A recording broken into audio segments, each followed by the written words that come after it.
In today's video, I'm going to teach you how to code your own TradingView indicators with ChatGPT PineScript. We're going to take a simple, practical path from a blank chart to your very first custom indicator using TradingView's built-in PineScript editor and a helpful code draft from ChatGPT. This is perfect if you're new to PineScript and want something working quickly while still learning the basics. Start by opening TradingView.com in your browser. You'll get the most out of this if you're signed in, because saving your work is important for keeping your script handy across sessions. Once the site loads, look to the right side of the interface and choose the market symbol you want to work with.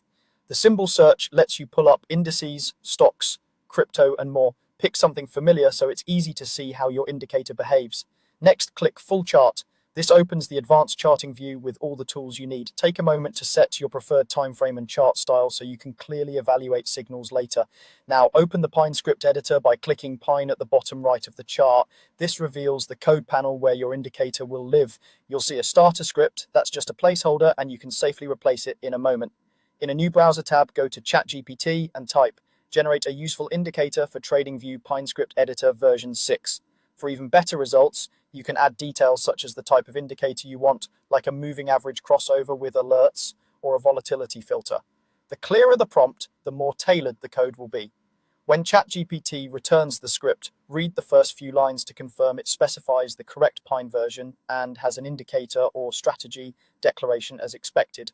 Copy the code from ChatGPT. Head back to TradingView, click inside the Pine editor, select all existing text, and paste the new code so it fully replaces the placeholder. This ensures there aren't stray lines causing errors. Click Save, give your script a clear name so you can recognize it later. Saving will compile the code and store it in your scripts list. If you see any errors or warnings, check the editor's messages. They usually point to the exact line and explain what needs adjusting, like version headers or function names.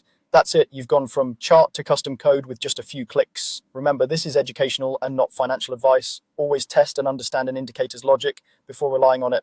Keep experimenting with your prompt, iterate on the code, and enjoy building tools that fit your trading style.